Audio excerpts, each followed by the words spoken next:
जय हिंद साथियों, स्वागत है आपका हमारे इस नए वीडियो में।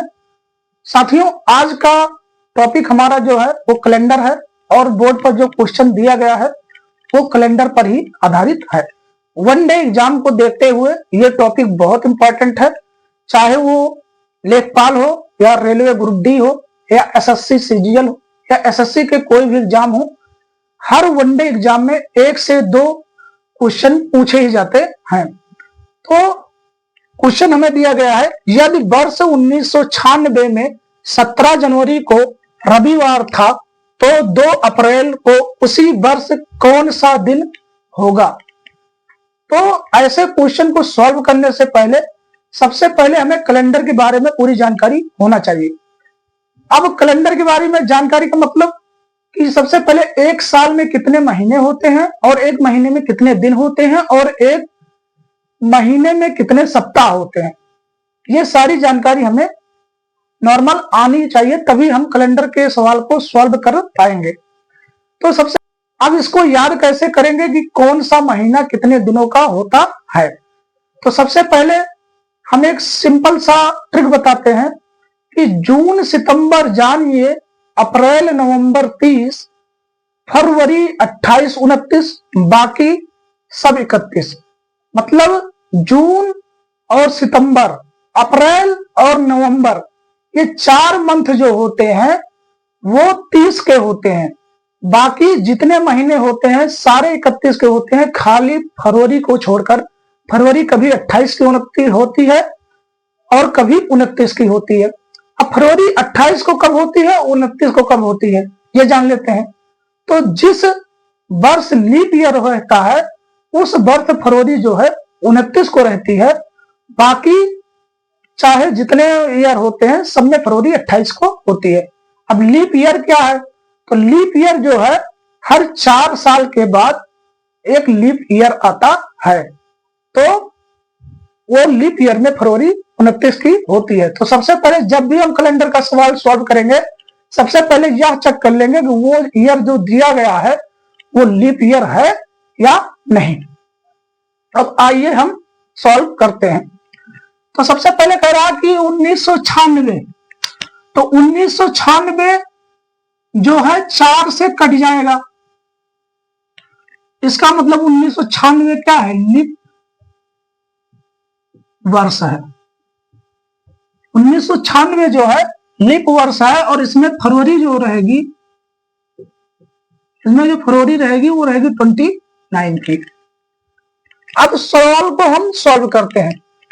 कह रहा कि यदि वर्ष 1996 में 17 जनवरी को रविवार था तो 2 अप्रैल को उसी वर्ष कौन सा दिन होगा।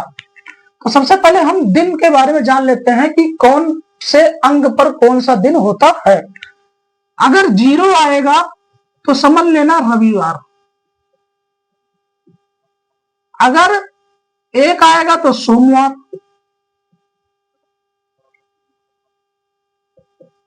2 तो मंगलवार और 3 बुधवार, 4 तो बृहस्पतिवार, 5 तो शुक्रवार और 6 पे आएगा शनिवार।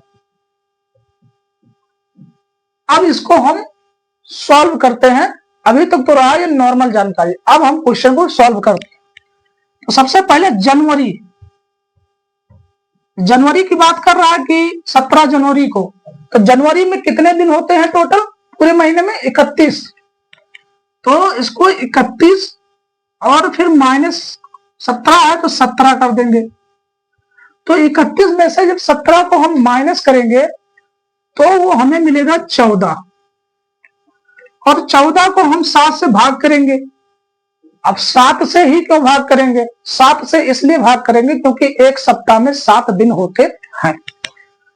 तो भाग कर लो भैया, तो 14 को 7 से भाग करो तो 7 दुनाई 14, मतलब हमारा जो शेष बचा वो कितना बचा, 0 बचा।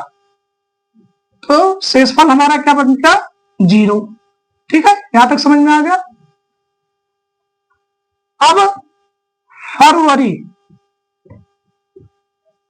फरवरी कितने दिनों की रहेगी? 29 की रहेगी, क्योंकि जो ईयर हमें दिया गया है वो है लीप ईयर। तो 29 को हम 7 से क्या कर देंगे? भाग कर देंगे। तो 7 एक्का 7, 7 चौक 28, और हमारा जो शेषफल आएगा वो आएगा 1। शेषफल कितना आएगा? 1। अब जनवरी फरवरी हो गया, अब आ गया नंबर किसका? मार्च का। अब मार्च में कितने दिन होते हैं टोटल? तो टोटल होते हैं 31। तो 31 को हम 7 से जब भाग करेंगे तो 7 एक्का 7 और 7 चौक 28, मतलब 3 जो है इसका शेष बचेगा। अब मार्च के बाद आता है अप्रैल। तो अप्रैल, और अप्रैल में कितने दिन की बात कर रहा है? 2। तो 2 में 7 का भाग जाएगा ही नहीं, तो हमारे जो है ये जो है 2 को हम यही लिख लेते हैं शेषफल के रूप में। अब टोटल ऐड कर दो, तो 0 में 1 जुड़ेगा, 1 में 3 जुड़ेगा तो 4, 4 में 2 जुड़ेगा तो 6। टोटल कितना आ गया? 6। अब 6वां कौन सा दिन है? तो मैंने पहले बताया था, अगर 0 आएगा तो रविवार, 1 आएगा तो सोमवार, 2 आएगा तो मंगलवार, 3 आएगा तो बुधवार, 4 आएगा तो बृहस्पतिवार, 5 आएगा तो शुक्रवार, 6 आएगा तो शनिवार। तो शेषफल हमारा कितना आ गया? 6 आ गया पूरा टोटल जोड़ने पे। तो हमारा जो राइट आंसर हो गया वो क्या हो गया? शनिवार जो है वो राइट आंसर होगा। Option number A. आओ कभी हवेली पे, ऑप्शन नंबर ए जो है इसका राइट आंसर है। तो आशा करते हैं साथियों आप लोगों को यह वीडियो जरूर समझ में आई होगी, और जिन भी साथियों को समझ में नहीं आया है वो हमें कमेंट बॉक्स में जरूर बताएं। हम आगे से और अच्छा समझाने का प्रयास करेंगे, तथा जितने भी हमारे दोस्त, जितने भी हमारे साथी हमारे चैनल पर नए हैं उस चैनल को सब्सक्राइब जरूर करें और बेल आइकन की बटन जरूर दबाएं, ताकि हमारी जो भी वीडियो आए वो आपको सबसे पहले मिल सके। और अगर आपको पूरा वीडियो समझ में आ गया तो एक बार शेयर जरूर करें, ताकि और भी साथी भाई को यह वीडियो पहुंच सके, क्योंकि हमारा प्रयास यह है कि सभी घर तक फ्री और निःशुल्क शिक्षा पहुंचे। धन्यवाद।